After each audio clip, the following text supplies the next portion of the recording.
as we look at the news cycle and talk about why the mainstream media is so gutless and afraid to report the truth.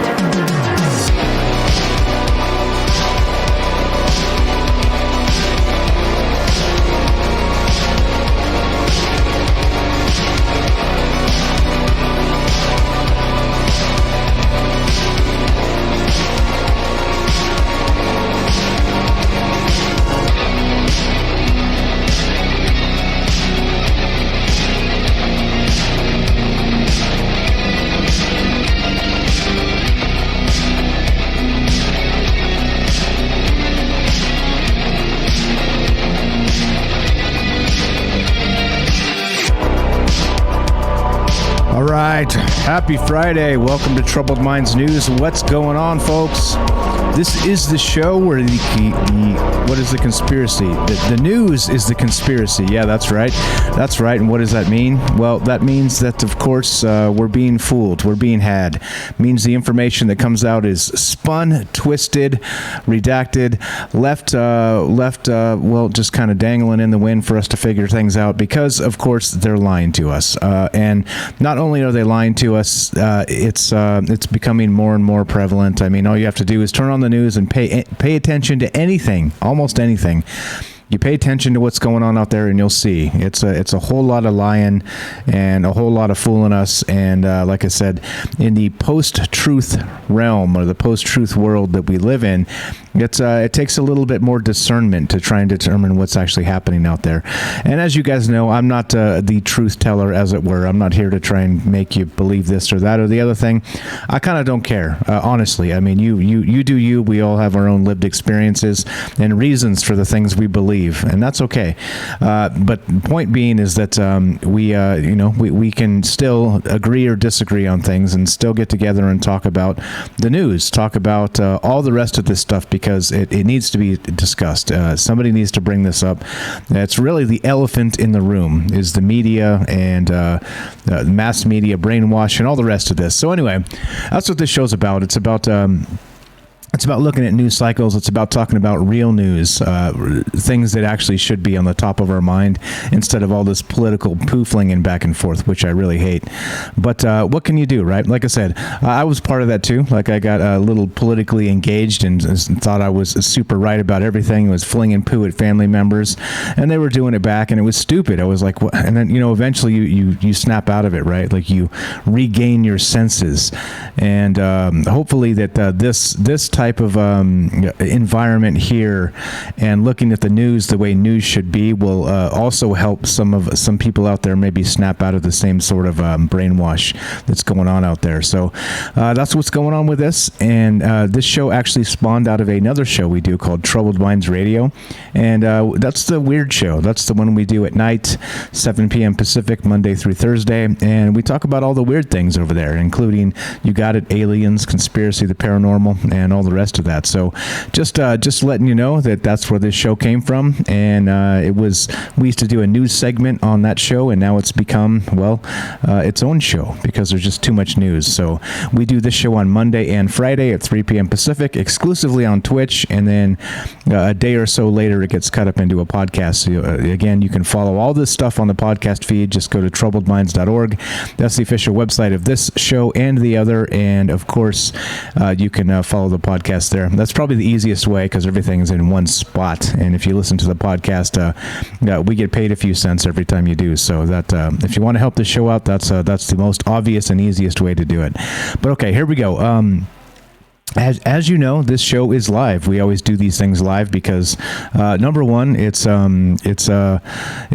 of the transparency process, meaning that if you think I'm full of crap or you think I'm off the rails or whatever's going on, you can call in and be part of the show today, right now, in real time, and be part of this. So if you want to do that, the phone number is right there, 702-957-1037. That is a Las Vegas area code. That's where we're streaming from, where we're broadcasting from, as it were. and troubledminds.org is the official website. You can find the phone number right on top of the website, as well as the Discord link. We have a Discord server running, and if you want to be part of that, super simple. Click the Discord link. It'll give you an invite, and Discord is a chat client, a voice client, and there's lots of folks, lots of smart people in Discord sharing things literally every single day.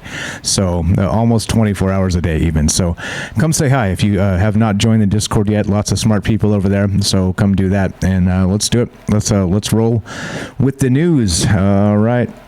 Let us begin, shall we? Let's start here. This is by I didn't know this was a website, but I guess everything's a weird website these days. But this one's called Tweaktown. Yeah, that's right, Tweaktown. NASA will attempt to deflect an asteroid. Impact to happen next fall. Weird. With all the clickbait media where they're like, oh no, we're going to get hit by an asteroid. You think that this would be, front and center on all the tabloids, right? Again, tweaktown.com's reporting this. Here we go. NASA is going to attempt to deflect an asteroid with something the space agency has been working on for more than 2 years. Yeah. NASA calls it the Double Asteroid Redirection Test, or DART, D-A-R-T for short. And the mission involves NASA launching a spacecraft that will rocket towards the Didymos, D-I-D-Y-M-O-S, binary asteroid and collide with it. Let's find out how to actually say that word. I like to, if I can pronounce things properly, but if I can't, well, screw it. But here we go. We have Microsoft Mike helping us out. Let's see. DART for short, and the mission involves NASA launching a spacecraft that will rocket towards the Didymos binary asteroid and collide with it. Didymos binary asteroid and collide with it. And now I know how to say it. Thank you, my lovely assistant, Microsoft Mike. It continues. So NASA wants to test the impact of the spacecraft colliding with the asteroid, and will it be enough to alter its course? It should be noted that the asteroid doesn't currently pose any threat to Earth, and that NASA is purely conducting this mission for research purposes. Okay. All right. So remember, we've had these talking heads, Michio Kaku and guys like this, right? These astrophysicists and these guys that are in the know, that understand the way physics works and all this other stuff, right? So they've said that we need, a dozen years or 10 years or 15 years or something like this to be able to avoid a catastrophic collision with an asteroid or a comet or something to that effect, right? So here, oddly enough, well, they've been working on this for more than 2 years, and they're getting ready to launch this sucker. So how does that jive? I mean, let's say this works, then maybe we don't have to wait. If it sneaks up on us, maybe we can do it in 6 months. There you go. What's up, Matt says? Call Bruce Willis. Exactly, right? So according to NASA's latest update on DART, the spacecraft recently received solar arrays that will be a core component to getting the spacecraft all the way to the Didymos asteroid system. The spacecraft will travel for 10 months to reach the asteroid system and will launch aboard SpaceX's Falcon 9 rocket this November. When the spacecraft collides with the asteroid, it will be traveling around 15,000 miles per hour, and NASA will have Earth-based telescopes aimed at the asteroid for clear observation. And there you go. So interesting, notable that it seems like maybe if this works, then it seems like maybe this has been figured out, right? And that's a good thing. This is a very good thing. And this is what I'm saying, right? Like, this is the type of thing that could be, what would you say? Like, future, literally changing the possible future of an asteroid impact. If this works and we can get this stuff up in the air now, and, they've been working on it for more than 2 years. It's going to launch this November. It's going to take 10 months to get there, right? That shortens the window quite a bit from the, Michio Kaku guys and what's the guy, Neil deGrasse Tyson, that say we're going to need like 10 years lead time to knock an asteroid or a comet off of a collision course with Earth. But this, in turn, is not really that, is it? It's, it is that same technology. They're going to hit it with a rocket. Kind of like I always said, if you're trying to redirect something that kind of doesn't really have like a direct gravitational pull other than something very light like the sun from way out there. If you bump it, it should be super easy to just knock it off course, right? If you knock the thing off course, then well, we win. It's a victory, right? So I don't know, like this is the type of stuff that I thought it shouldn't really be that difficult. You just hit it with something, right? Send something out there, bump it, you bump it enough, and it knocks it off course, and bam, Earth is saved. So we'll see. I mean, again, this is going to be like a 10-month thing, so they're going to launch in November. So we'll know sometime in the middle of next year of if this was successful or not. And this ought to be pretty hot to follow this as it happens, right? But it is notably launching with the Falcon 9 rockets, which of course is Elon Musk and his outfit, right? Yeah, so this is happening. They're gonna try to actually deflect an asteroid. So let's see. Cross your fingers. If this works, well, then maybe we're closer to being on track with this type of stuff than we thought we were. So okay, let us continue, shall we? Did I link that one? Yeah, I did. Okay. All right, let us continue. Let's move on to CNN, the most trusted source in news. There we go. All right. So a new clue emerges of what may lie beneath the Martian South Pole. All right. Now, this in particular, well, we've long speculated on this show that there's probably life on Mars now, whether it's underneath the crust or in these lakes or what have you, right? Like we always say, extremophiles on Earth. I think it's probably not too far off the beaten path to expect life on Mars currently, at least microbial, right? So anyway, here we go. So here's what they say from this article. The frigid Martian poles have long fascinated scientists, not just because of their ice caps, but for the potential of what may exist underneath them. While there are currently no missions dedicated to exploring the poles on Mars, the fleet of orbiters around the red planet have been able to capture images and radar data that provide intriguing peeks beneath the surface. Data from a radar instrument of the European Space Agency's Mars Express orbiter suggested in 2018 that there may be deep subsurface lakes beneath the Martian South Pole's ice cap. The search for the water on Mars is intrinsically linked with the search for life on another planet. The surface of Mars was once warmer and wetter billions of years ago, but now it's a frozen desert that won't allow for the stable presence of liquid bodies of water. Subsurface water on Mars may have provided a hub for microbial life in the past, and now, if it exists. That is why the 2018 result was so appealing. New research released this year, however, suggests that the bright radar signals from beneath the ice cap weren't a sign of liquid water. Instead, those signals may belong to clays, right? So yeah, interestingly, we'll see what's actually going to happen with this. But so new data suggests, does not mean this is the truth. So we're gonna find out. We're gonna as they continue pulling interesting data out of these orbiters and new imaging of Mars and the rest of the stuff. We'll find out what's going on here. But yeah. So here we go. Why should we care about clay on Mars? It says it may be the key to unlocking the planet's mysterious history, and it's a big part of NASA Perseverance rover mission, which is investigating an ancient lake bed and river delta for evidence of past microbial life, if it ever existed on the red planet. So there it is. So as they're collecting more and more data from Mars, I think it's fascinating as hell because it paints a larger picture of life in the universe, does it not? The second you get confirmation of microbial life on Mars, then that's it. That's a wrap, isn't it? Then all hell breaks loose and everybody stops paying taxes and going to church, right? Isn't that what they're telling us? That's what we're expected to believe. Well, I mean, let's be real. No, probably not. Maybe you get more people going to church after that. You never know. I'm not sure about more people paying taxes, but yeah, anyway, I digress. Don't get me started on taxes. You know me. All right, thehill.com, reports this. This is good stuff, right? Nothing like putting people on government lists.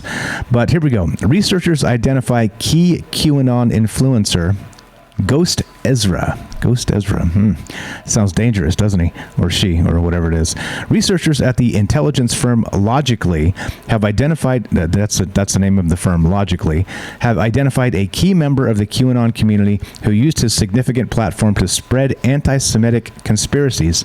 Oh, I see. So now Q is just the entire thing is anti-Semitic. Got it. In a new report released Friday, the researchers identified the person behind Ghost Ezra as Robert Smart of Boca Raton, Florida. Now, again, I'm not saying that this guy may or may not have spread anti-Semitic conspiracies, but I'm saying, notice how they word this just perfectly so that you're like, oh, I get it. Now, the Q movement's an anti-Semitic thing. That's why everybody hates it. I'm not so sure that's the truth. Anyway, Ghost Ezra has recently emerged as one of the most influential figures in far-right online spaces, amassing well over 300,000 Telegram channel subscribers since the beginning of the year. The channel frequently spars with other QAnon influencers, something that has distinguished it from the other voices trying to fill the void left when the shadowy figure Q stopped posting on image boards last fall. Quote, like with all movements, you are going to see factionalism once the main leader goes away, and the fault lines of this factionalism usually have to do with purity. Who is this? Amarnarth Amerciam. Holy crap. Look at this guy's name. Are you kidding me? Is this a real name? Yeah, I think we have to invoke Microsoft Mike one more time. Check this out. This is this dude's name. I'm not even kidding. What the hell? Amarnath Amarasingam, assistant professor in the School of Religion at Queen's University, said in Amarnath Amarasingham. Holy smokes. All right, anyway. Now we know. Now we know how to say it. Anyway, that guy with the long name, said, assistant professor in the School of Religion at Queen's University, said in the report, Ghost Ezra routinely criticizes other influencers as basically sellouts, as not true to the heart of the movement. And isn't that the way it goes? I mean, isn't that what the media does? Isn't that what everybody does? Isn't that politics? Isn't that everything? So it's not really notable, in my opinion, that you're going to get Q people like quibbling about details. Of course. You like the chunk yogurt? There you go. Of course. Big deal. Ghost Ezra has used his platform to spread anti-Semitic conspiracy theories that Jewish people control the media and banking, as well as outright neo-Nazi propaganda. The account also shares unsubstantiated theories about President Biden being dead, the 2020 election, and coronavirus. Oh, weird. Researchers identified Smart as the individual behind Ghost Ezra, using images taken from Telegram that led to Google and Yelp review accounts and in turn an email address. And there you go, right? He's outed. They know who this guy is. They're on to him. So what are they going to do? They're going to arrest this guy? What's going on now?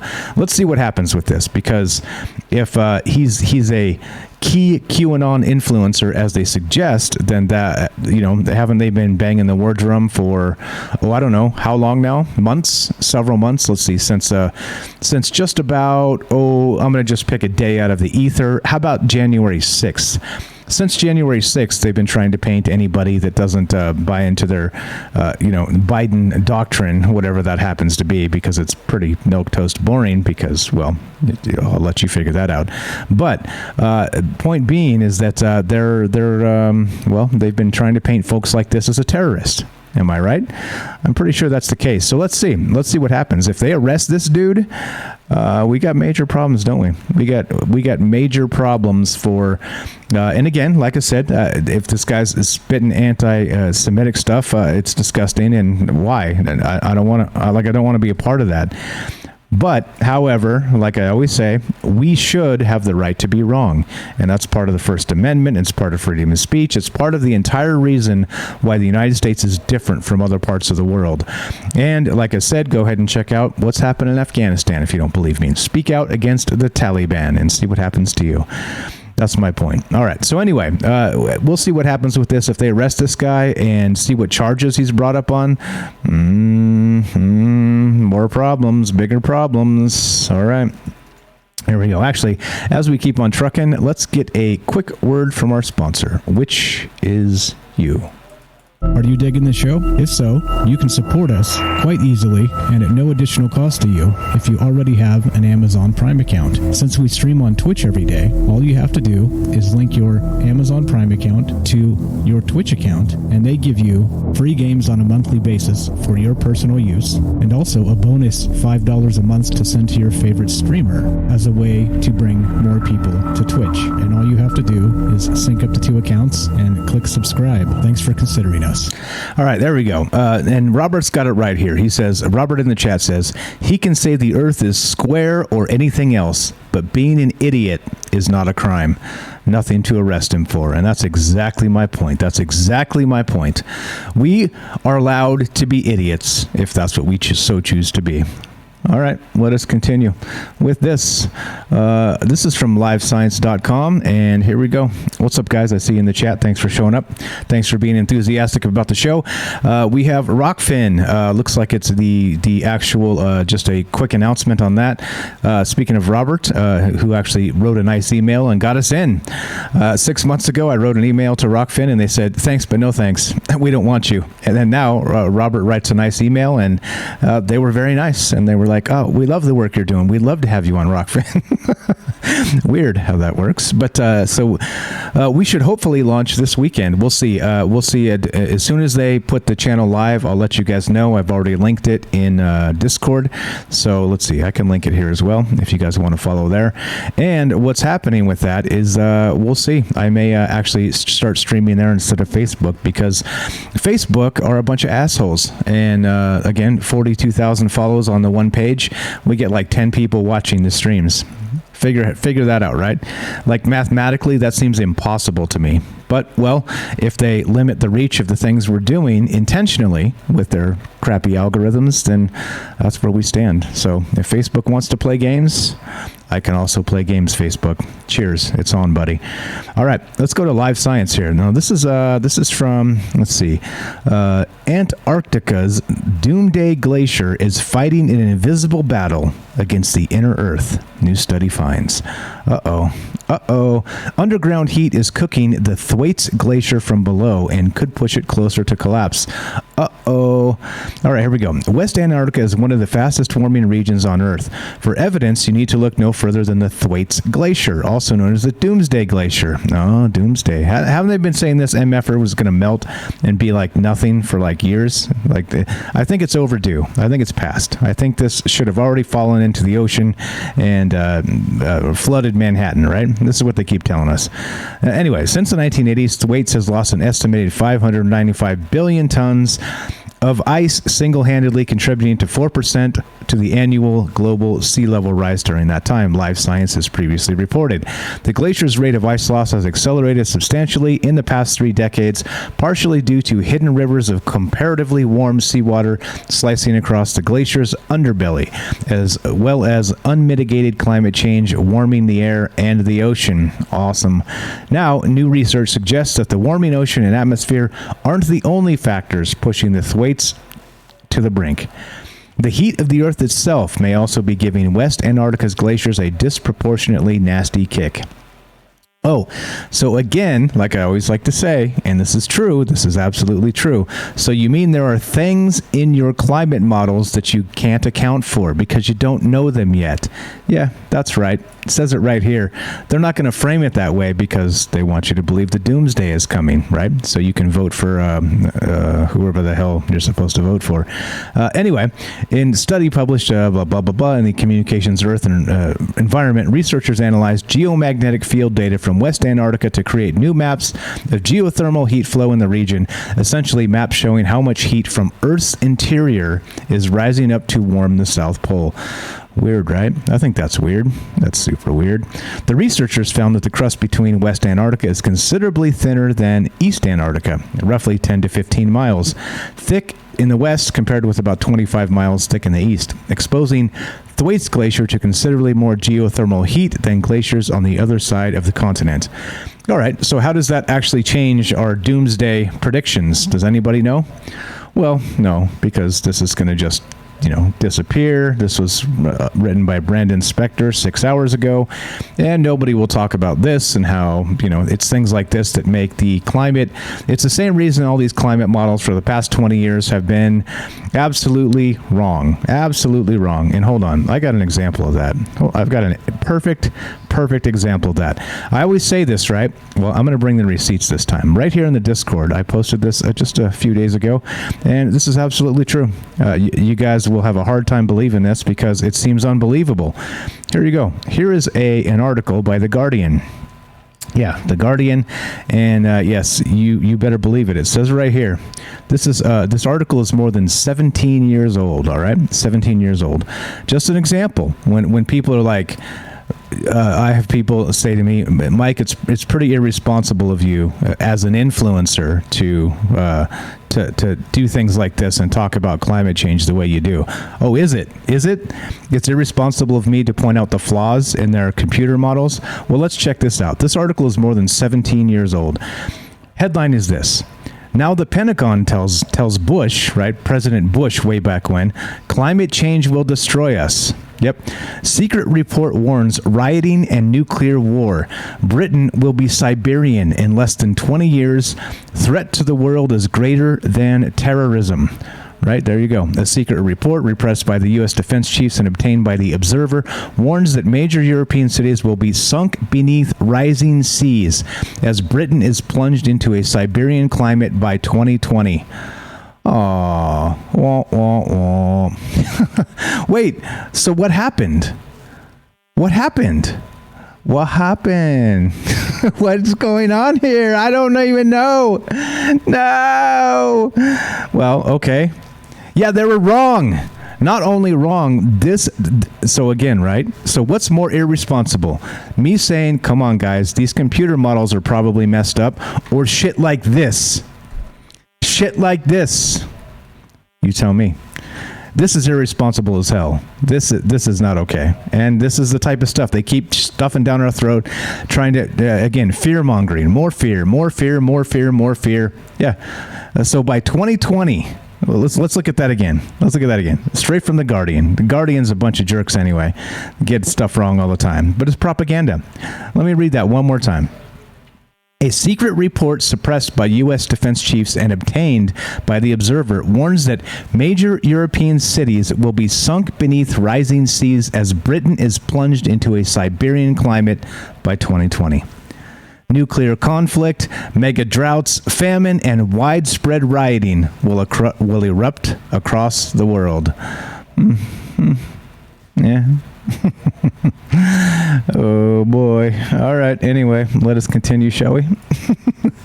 Yeah. See? And this is why, right? This is why they wonder why people are suspicious of the media, because they say shit like that. Actually, let me link that one as well if you guys want to check it out. Yeah. 17-year-old article saying that the United Kingdom will be Siberia by the year 2020. Well, guess what? It's 2021.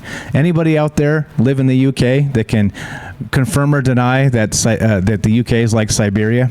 Yeah, of course not, because it isn't. Get out of here. All right, let's see. There you go.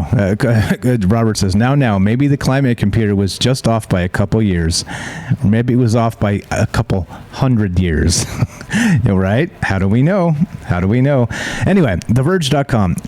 eBay cyber stalking conspirator sentenced to 18 months in prison. Have you guys heard this story? This is absolutely bonkers. Absolutely, like literally punch yourself in the face bad. Check this out. I read the whole thing on this, and it's pretty horrifying, right? All right, so a judge called the case just nuts. Yeah, it is. A former eBay security manager, Philip Cook, has been sentenced to 18 months in prison for his role in an intense stalking campaign against a pair of eBay critics. Yeah, that's right. A Massachusetts judge issued the sentence 9 months after Cook pleaded guilty to conspiracy to commit cyber stalking and conspiracy to tamper with witnesses. He's the first of 7 former eBay employees to be sentenced after the Justice Department revealed the scheme last year. In comments reported by Bloomberg, U.S. District Judge Allison Burroughs called the case, which saw eBay employees harassing husband and wife publishing team Ina and David Steiner with a funeral wreath, live cockroaches, and a bloody-faced pig mask. Just nuts. Okay, now the cliff notes of this story is this. Now, if anybody knows eBay, I'm a little familiar with eBay because I've done some e-commerce and sold on eBay. And in the last several years, they've changed their business model. They want to be more like Amazon and less like the old school, right? Sell off your, are you not using stuff in your house? We'll sell it on eBay. They don't want those people anymore. They want power sellers, which is what they call them. They want people that are very much like Amazon sellers. They want to put them, basically they just want to compete with Amazon. They want to be like just a larger distributor, more in line with the business, not the amateur sellers, because of course there's more money to be made that way. So the way you do that if you're eBay is you change your business model and you change your terms of service and your rules so they favor those larger businesses and not the smaller creator.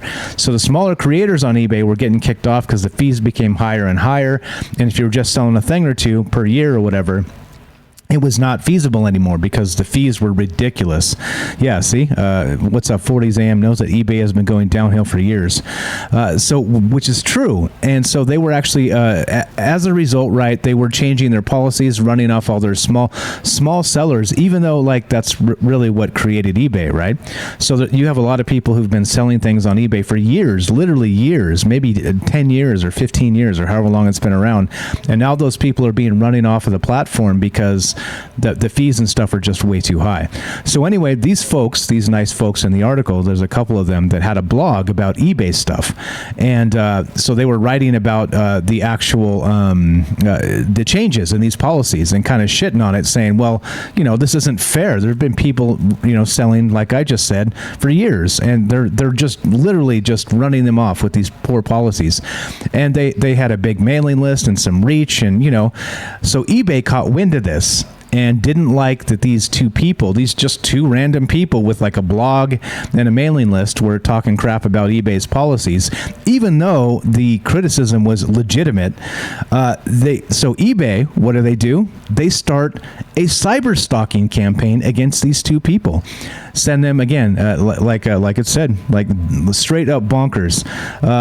Here we go. So they sent them a funeral wreath with the husband's name on it, okay?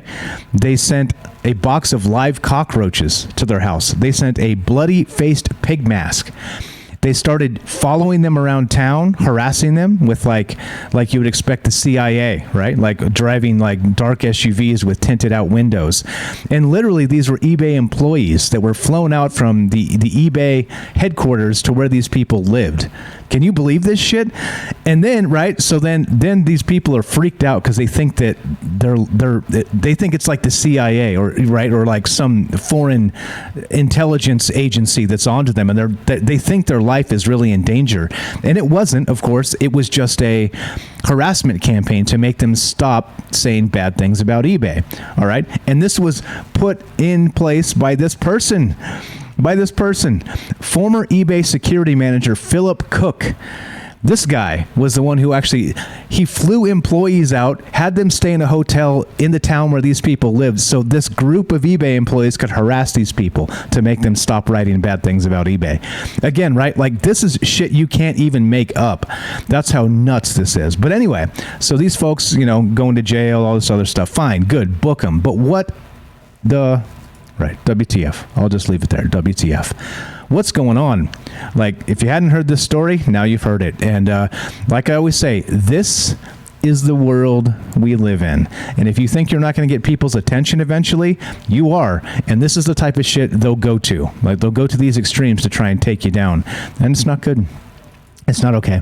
All right, let's see. What's up, Gibby says, OnlyFans isn't going to allow sexual content anymore. Can you believe that? Can you believe this is the world we live in, guys? If you can't get your sexual content on OnlyFans, where the hell can you get it anymore? The world is a-changing. No, I'm just kidding. I'm just kidding. All right, let's take a quick break. This is a Troubled Minds News. I'm Michael Strange. Don't go anywhere. We'll be right back.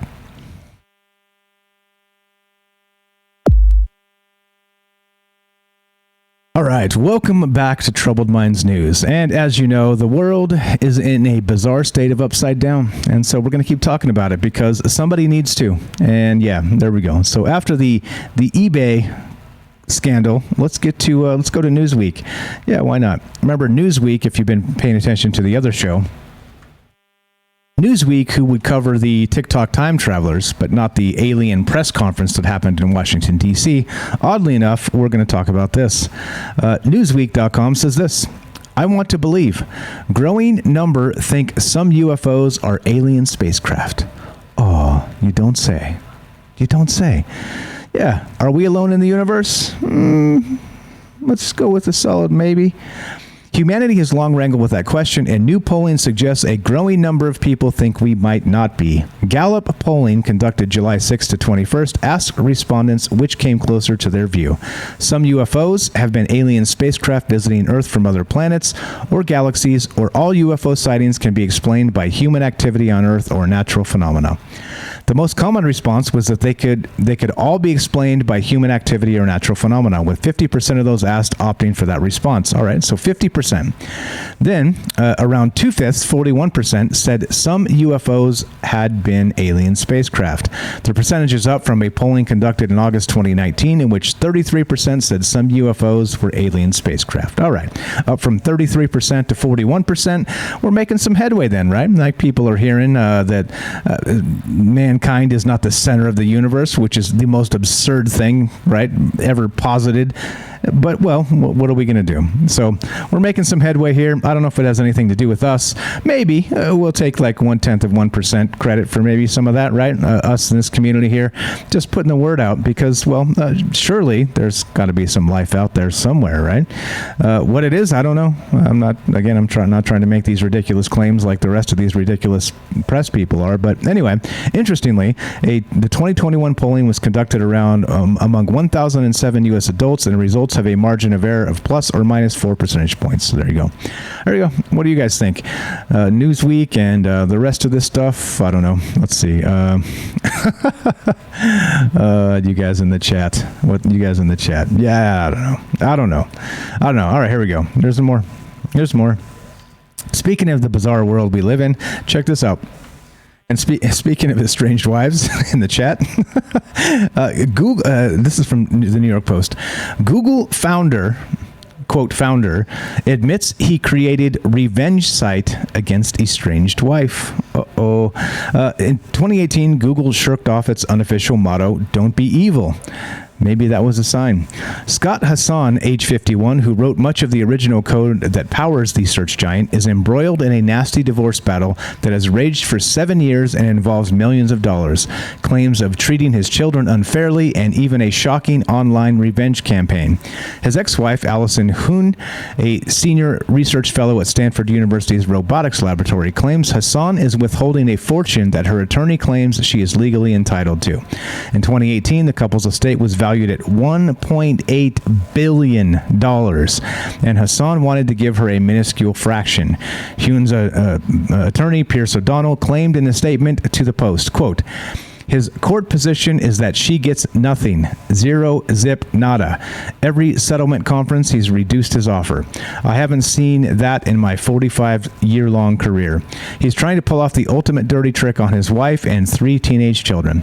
Hassan told the Post that suggestions that he doesn't want to give his ex and children any assets are not accurate. Typo. Give her his ex. See, right? Typos. Even the New York Post screws up. Well, that doesn't surprise anybody, but there's your typo right there. A genius at robotics, Hassan is characterized as a high-tech Dr. Doolittle who can talk to computers.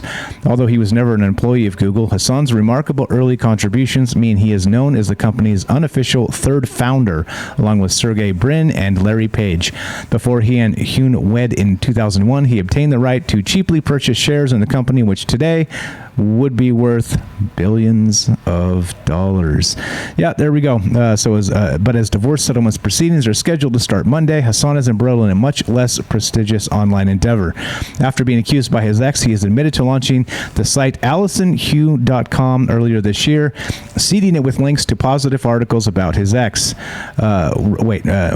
Positive articles written about his ex, but also links to court documents from 3 embarrassing lawsuits that involve her. All right, there we go. Let's go to the website. Oh, it's been taken down. All right. Anyway, you get the point here. What's going on with this? This is what I'm saying, right? This is the world we live in. And yeah, what can you do? Like I said, these types of things are, people are dirty, right? People are scheming and mischievous, and they're again, right? This eBay scandal. Now this is the type of stuff that goes on. Like I said, you think eventually they're not going to try and come for this, for troubled minds? Of course they are. Once somebody catches wind that there's a movement out there trying to unravel the BS media, right? At least in small amounts, you better believe you'll become a target, and that's what's going on. So, yeah, like I said, I fully expected at some point for them to not treat us fairly, and well, it is what it is. We'll cross that bridge when it comes, and hopefully just fly under the radar until then. But okay, let's see. Where are we at? Let's see. What's up? There are typos in Stephen King books. It happens, unfortunately. Yes, it does. Yes, it does. That's kind of my point. Okay, so anyway, we are talking about this stuff and including you. If you guys want to be part of the show, it's as simple as that. Just give us a call at this right here, 702-957-1037. That's 702-957-1037, and we'll put you on the show. You can also join the Discord. And there you go. There you go. 1 second. Getting a message here. Let's see. All right. Let's do that. Okay. So let us continue, shall we? Let's keep on trucking. And let's go to this. This is from the BBC. The BBC. One of my favorites. One of my absolute favorites. Okay, this is an immense mystery older than Stonehenge. Anybody watch or listen to Jimmy Church radio? He's like a kind of, troubled minds-ish, but, not as good. See what I did there? But he does 4 nights a week. He does Monday through Thursday. He's in the same time slot as Troubled Minds, and he's, kind of paranormal radio, but he's in the club. He's one of those guys that, he's like in the George Knapp Club, these guys that back each other up, whether there's plot holes in the stories or not. He's one of those guys. So there we go. There you go. So anyway, point being, he always it's kind of like a statement he makes. He goes, "Gobekli Tepe," right? If you guys are, you know what I'm talking about. If you know what I'm talking about, you'll laugh and it's funny. But if you don't, you're like, what the hell is this guy talking about? Anyway, reshaping previous ideas on the story of civilization, Gobekli Tepe in Turkey was built by a prehistoric people 6,000 years before Stonehenge. When German archaeologist Klaus Schmidt first began excavating a Turkish mountaintop 25 years ago, he was convinced the buildings he uncovered were unusual, even unique. Atop a limestone plateau near Urfa, called Gobekli Tepe, Turkish for Belly Hill, Schmidt discovered more than 20 circular stone enclosures. The largest was 20 meters across, a circle of stone with 2 elaborately carved pillars 5.5 meters tall at its center. Anyway, point being, the structures were 11,000 years old or more, making them humanity's oldest known monumental structures. And some people, of course, this is part of the ancient astronaut theory and the rest of this, that places like Gobekli Tepe are not just 11,000 years old. They date further back than that. Yeah, there you go. There you go. There you go. Derek's got it right in the chat. He's definitely on the team. Yeah, speaking of Jimmy Church, totally. He's actually become the ringleader of that team. And yeah. So anyway, point being, so Gobekli Tepe. There you go. There's my Jimmy Church impersonation. But it always says it right. It's kind of like, anyway, like that stuff doesn't really matter. I'm not talking about ancient astronauts, really. I'm talking about this actual fantastic, Neolithic stone site right here with all of this amazing stuff, dated to at least 11,000 years old. Okay, so like they say, 6,000 years before Stonehenge. So anyway. anyway, I think at some point we should probably do a show on ancient civilizations again and kind of go back and look at some of these places and some of the strange things about them because, as we know, right, science doesn't know everything, and archaeology doesn't know everything because they're working with a very small data set based on all the things that may be out there. So. Yeah, anyway, so that's what this is. This is pretty good stuff. Göbekli Tepe. I thought it was fascinating because it's on BBC Travel, and it's a new article. As you know me, I like to look at our new stuff when it comes out, and this isn't necessarily new, but it is a nice, good, long article discussing the cool stuff about Göbekli Tepe. So if you're interested in this, take a look. I did link it, and there you go. So this was actually published August 16th, 2021. So there we go. All right, let's go to androidpolice.com. And this is the world we live in, right? This is the world we live in. Here's more of this. Check this out. T-Mobile's epic data breach is only sounding worse and worse. Anybody heard about this? 500 million accounts. Yeah. That's right. That's right. Yep. Here we go. It seems like we can't go a week without hearing about another massive security breach at a mega corporation. This week's shocker comes courtesy of T-Mobile, at least according to one self-reported hacker claiming to sell the company's customer data. T-Mobile says it is investigating. Oh, investigating. Weird. The possible theft of data of over 100 million people. All right, 100 million. And that's a low estimate because, of course, PR, right? They have to say, oh, it's not as big as you think, right? And watch, this is what they're going to say. This is what they always say. Well, they did get some data, but they didn't get the user data and their addresses and social security numbers is what they're going to say. Something like that. Come on now. What hacker goes in and only gets half the data? Get out of here, people. Anyway, so if true, it would be the fourth notable data breach from T-Mobile in the last 40 years. There you go. T-Mobile's good for one a year. Now, let me tell you what. I hate T-Mobile because, I'm not going to get into that. But anyway, let's say I had them in the past as a carrier, and they were grotesquely unfair for some things that they told me specifically was one way, but then it ended up being another way. I called them on it, and they said, too bad. And I was like, oh yeah? Canceled. Too bad for you. There you go. Yep. They can still track me down for that $300. Sorry. Go ahead. Anyway, Vice has reportedly spoken to said hacker who told the media outlet that the data includes the usual names, phone numbers, and IMEI data, but also includes more valuable personal information. These include driver's license info, social security numbers, and personal addresses. Assuming the claim is genuine, it's a treasure trove for tools for identity theft being sold in an underground forum for a pittance at 6 untraceable Bitcoin, as little as $280,000 at today's prices. Now that's a bargain. If you're into this dark web type stuff, and you're a cyber security thief, well, that's super cheap. $280,000 for not 500. We'll say 100 million, because that's I don't even think T-Mobile has 500 million customers because, people are smarter than that.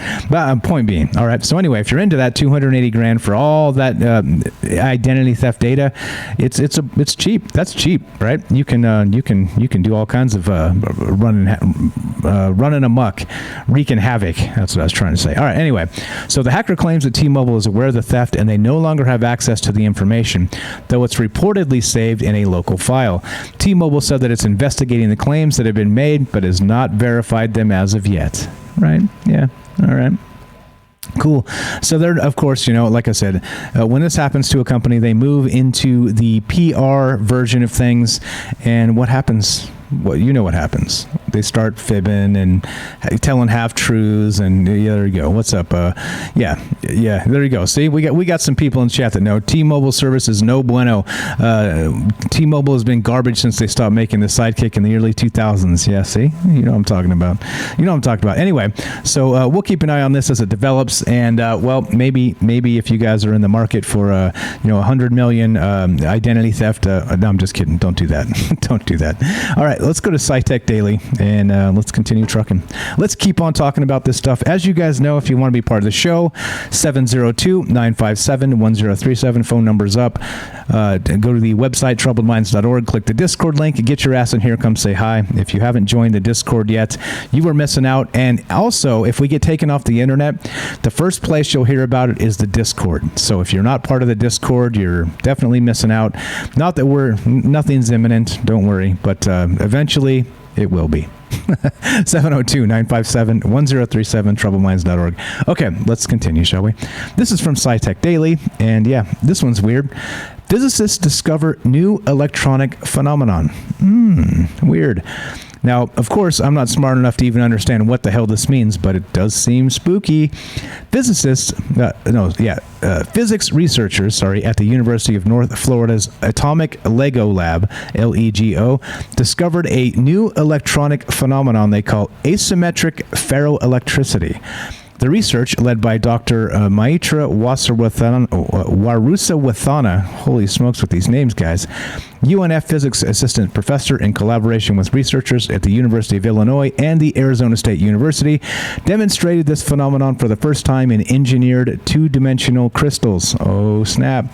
The discovery of asymmetric ferroelectricity in engineered crystals comes exactly 100 years following the discovery of ferroelectricity in certain naturally occurring crystals. Ferroelectric crystals are crystals that show two equal bistable polarization states, is that what that says, are now used in many high-tech applications, including solid-state memory, RFID cards, sensors, and precision actuators. Perfect, right? That's perfect that we're going to have a new way to make more super chips to put in us, in our dogs, I mean. Utilizing atomic scale materials design, the team of researchers has demonstrated a qualitatively new phenomenon, asymmetric ferroelectricity, for the first time. These engineered crystals lead to an asymmetric bistability with two unequal stable polarization states, in contrast to a natural ferroelectric. Now, again, like I said, I'm not an engineer. I'm not a physicist. I don't know what the hell this even means, but it is, there you go. A lot of crystal stuff. Derek's got it right in the chat that we got the time crystals, we got this stuff going on, and who knows what's really happening here. I don't know. Maybe the time crystals have allowed all the rest of these things to happen as well. Cue the X-Files theme, right?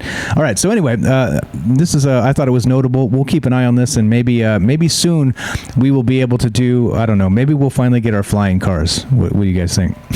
Maybe. Hopefully. All right. Let's keep on trucking. Here's another one. This is pretty good. I posted this in the Discord. Once again, a plug for the Discord. If you haven't joined the Discord, troubledminds.org. Click the Discord link. Look, Arnold Schwarzenegger, this is from Fox News. Arnold Schwarzenegger loses corporate sponsor of bodybuilding event for dangerous anti-American comment. Yeah, that's right. Remember when I was on this very news show, I was complaining about Arnold calling his neighbors Nazis, describing January 6th as crystal knocked, right? Remember that? The night of broken glass, when the Nazis started smashing things up and really putting the clamp down, right? But yeah, check this out. Now, listen, so he made the comparison of the Nazi and the Jews, crystal knocked, with January 6th, all right, with the 60 people that walked into the Capitol with no weapons, by the way. So right, we have a very big difference of things happening there. So to compare one to the other is absurd. Totally absurd. And I said it then. Well, now Arnold is once again off the rails, and yeah, you know what he said? Yeah, here we go. Arnold Schwarzenegger's rant about the importance of wearing face masks has landed him in hot water. I did link this his entire tirade in the Discord if you want to go find it in there. Fox News can confirm that the former governor of California has lost a sponsor for his annual bodybuilding event known as the Arnold Classic due to controversial comments he made last week. The former governor of California riled up citizens when he called mask-averse Americans schmucks and said, "Screw your freedom," to those seeking to terminate COVID-19 mandates. Yeah, he actually said those things. I saw it, and yes, it's in the Discord. I linked it there, and I was a little bit shocked that, Arnold says that. So anyway, in a statement to Fox News on Friday, Redcon One, a sports nutrition brand, confirmed they've pulled out from Schwarzenegger's event as well as any others he's involved in. Quote, to be clear, we did not pull out of the event because of a mask issue. We understand the importance of public safety as well as the responsibilities of all event organizers. Another typo. No, maybe not. I read it wrong. These are unprecedented times and we're aligned with public safety for all. We elected to discontinue support due to Arnold's comment, screw your freedom, a spokesperson for the company said. And there it is. Yeah, he said it. Screw your freedom, you schmucks. Yeah, all right. Well, there you go. Cancel Arnie. What's up, Arnie? Yeah, well, don't say stupid things. And because, yeah, that was a stupid thing to say. Artificial photosynthesis technology emerging. We're about out of time. No, we're okay. We can finish this up. All right. So Korean researchers are striving. This is from phys.org. Korean researchers are striving to turn artificial photosynthesis technology into reality to achieve carbon neutrality or accomplish a net carbon emission value of 0. Artificial photosynthesis is a technology that mimics natural photosynthesis by using the received sunlight energy to convert carbon dioxide into high-value compounds such as ethylene, methanol, and ethanol. However, economic and technical constraints have allowed the pertinent research to progress only under the laboratory conditions. This research has been classified in the fields of solar cell research and carbon dioxide conversion research. Small-scale research under the laboratory conditions on the implementation of artificial photosynthesis implies that there are still many obstacles that need to be overcome to accomplish practical applications. All right, thanks. You guys are great. So we're almost there, but we're not quite there. Yeah, there you go. Robert's got it right. I say fight for your freedom to screw your freedom. Yeah, right? Braveheart would be so upset. All right. Here we go.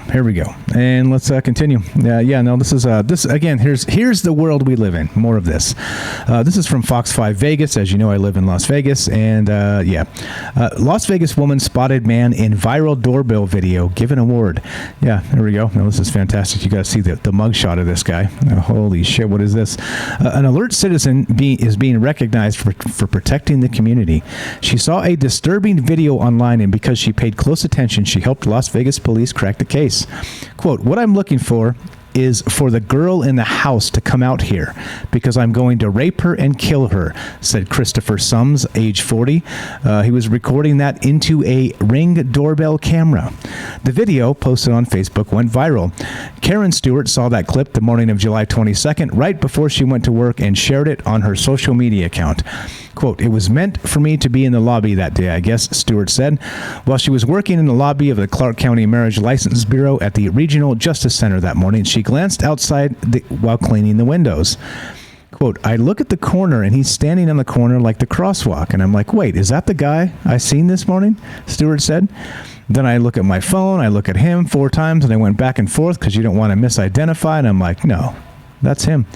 And here you go. Here's the actual door ring cam of this guy doing his little speech tirade, 8:20 p.m. in the evening, and there you go, ZZ Top, maybe, right?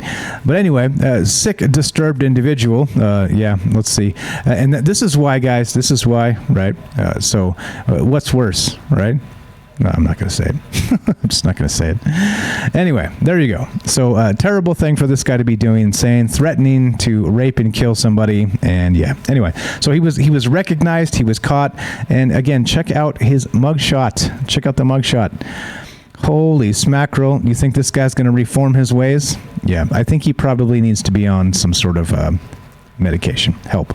He needs help, right? The guy clearly needs help. Or maybe he needs to be in jail. I guess it depends, doesn't it? These things are not ever so easily determined. Yeah, all right. So let's continue. Phys.org continues. Wandering with Phys.org, one of my favorite sites. Wandering black holes. You know why? Because it's like physics and chemistry and technology and astronomy. That's why Phys.org is one of my favorite sites, because it's not politics. It's not BS, even though they sneak in some BS sometimes into these articles. For the most part, this site is clear and free of politics. So anyway, here we go. So wandering black holes. We've talked about this in the past a little bit.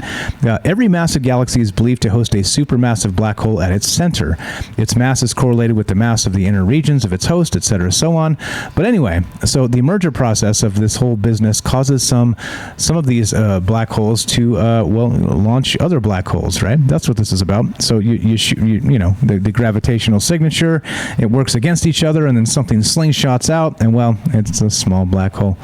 Yeah, there you go. See, 40s AM's got my number down. If you want to make Mike work more, well, you call in right now, because the show's about to end. 702-957-1037, troubledminds.org, and wandering black holes. Yeah, pretty good stuff. There you go. Robert says, actually, just your typical Vegas neighbor. Not really. Not really. Vegas is a big place, and so it's not exactly like you think. It's not like you think. Spreaker has all the tools you need to record, manage. Awesome. Thanks, Spreaker. You're the best. All right. So thehill.com. Let's go back to thehill.com for one final article, and then let's wrap this up. All right. Coleman, Alabama. This is a city hosting Trump rally in Alabama declares COVID-19 emergency. Interesting. All right. Yeah, okay. Coleman, Alabama on Thursday declared a COVID-19 related state of emergency ahead of a scheduled Alabama GOP rally featuring former President Trump on Saturday as Alabama struggles with a surge in new infections and a shortage of hospital beds. The state of emergency declaration allows the city to provide additional resources for the rally, a request that was made by the chief operating officer of Coleman Regional Medical Center, which is experiencing overcrowding amid a spike in coronavirus-related hospitals. Alabama saw 3,890 new COVID-19 cases on Wednesday, with a 7-day moving average of about 3,000 new infections, according to the Center for Disease Control and Prevention's COVID data tracker. Anyway, so notably, right, you see how they have these huge concerts and nobody gives a shit.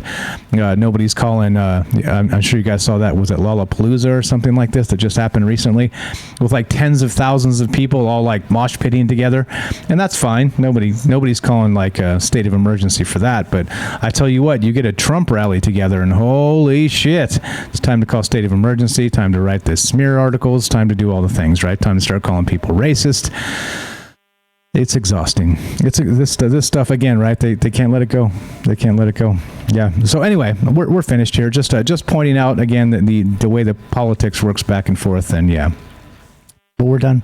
We're done for the evening, for the afternoon. Happy Friday, guys. Like I said, thank you all for all the support, all the great chat, all the thoughtful calls. Thank you for supporting this channel, the Twitch channel. Thank you for supporting the Patreon.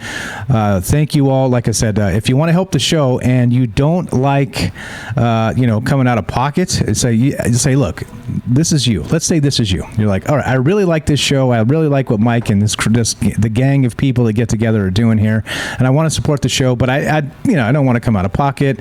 Things are tight, and you have some time and you want to actually support the show, you can just fire up the podcast feed and listen to some podcasts.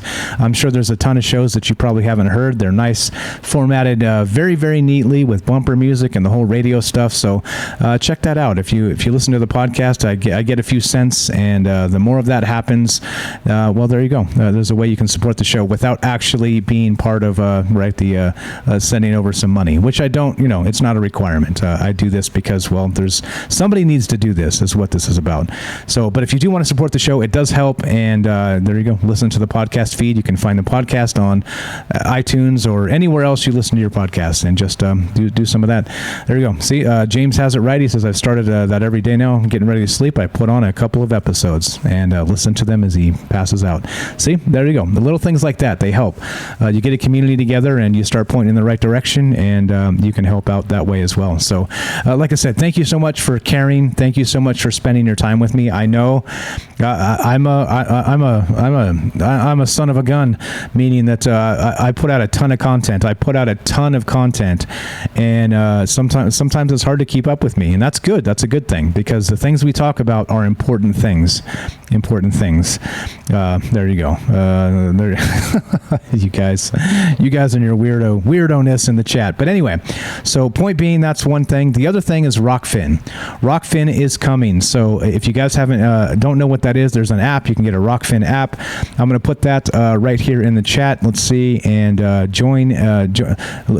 check out the Rockfin channel, bookmark it, and here you go. Here you go. There you go.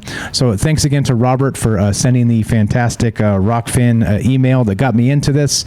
This is basically Rockfin is a way that sort of merges YouTube and Patreon together. You can there's going to be free stuff up there, but there's also going to be like stuff that you have to pay for, meaning that for $10 a month on Rockfin, you get access to everything that's there, all the paid stuff. So meaning there's Sam Tripoli's there, Charlie Robinson from Macroaggressions, Abby Martin is there from Empire Files, what's his name, Michael Tracy, the journalist, the roving journalist. There's a ton of people, notable people up there already, and so if you pay the $10 a month to Rockfin, clearly once I'm into that network, I get a little bit of that money as it comes, which is good, but then also you get an unbelievable amount of access to the posts. Robert can actually vouch for that, Quint67 in the chat. He's a subscriber to Rockfin, and there's a ton of amazing content there. So just another way to support the show and get a ton of awesome content back to you guys as well. So like I said, you have a hard time keeping up with me, wait till you get into that network and see what's going on there. There's a ton of stuff. Jimmy Dore is there, lots of folks. There you go, see, exactly. Jim Quint67, Robert says even Jimmy Dore pitched a 10 on Rockfin. Like I said, Jimmy Dore, tons of people, lots of folks you've heard of, and it's because they've run them off of YouTube. And so one of the important things about Rockfin itself is it's a free speech platform. And so there it is. Good stuff. So if we're going to do like live streams or something and we can't say that stuff on YouTube, we now have a place to say them, as well as Fringe FM. They don't censor us there. We can do whatever the hell we want, but then another one's going to be Rockfin. So there you go. So maybe the world is changing, and it's changing for the better. So do check that out. I linked it right there, rockfin.com/troubledminds. And it's as soon as they open the account for business, which is happening any minute, we will we'll maybe do a test stream this weekend. So follow that Troubled Minds, rockfin.com/troubledminds. Go ahead and give it a follow right now. It's free. You don't have to pay. It's the content will be free as well, and there's tons of free content there that you can find as well. But follow it now so you don't miss anything. As you know, if you haven't followed the Discord, please do that, because that's how you'll know we're going live on Rockfin or anywhere else. So troubledminds.org, click the Discord link, and there we go. And we're done. We're finished. So since we're done, like I said, happy Friday. Thanks again for spending all your time with us, and let's do this. Let's play the outro and say thank you to all the folks who have subbed up to this channel, who supported this channel, who've been instrumental in making this channel go and this entire project go. And I want to say thank you to all these folks. So let's start it and let's do it, and let's finish this up. Thanks again, everybody out there, and especially these folks that have again put some scratch forward to make this dream happen. All right, let's go. Here we go. Let's do it. Let's start here. We've got Twitch subs. Thank you to AJ Dare, good friend of mine. Thank you, AJ, if you're out there listening. Alien Nichan. We got Bailey, Gibby 21888, Dark Devious, 40s AM, Johnson. We got Jay Up, Jay from Binghamton, Large Marge, Noble Kal-El, Not the Golf Channel, Quint67, The Mighty Rohan, Stinky Carnival, Superbike, Satan Claus, and also to our Patreon supporters. Thank you to Alien Nichan, Axel Steele, Cole, Dark Devious, Dwayne Dibley, Jay Up, Johnson, Matt's Owl, Penny, and of course, James, Salcedo Media. Check out James's podcast, Salcedo Paranormal. There you go. As simple as that. If you guys want to help and support the show, that's the way to do it. Check out Rockfin. We're going to start doing some stuff on Rockfin and experimenting with that. And again, like I said, at this point, what are you still doing here? This show is over, guys. This show is over. Thanks again. Have a fantastic weekend. Happy Friday. Take care of yourself so you can take care of other people. We'll see you Monday, guys. Unless we do a Rockfin stream. So start following Rockfin, rockfin.com/troubledminds. All right. right. Have a good one. Catch you guys later.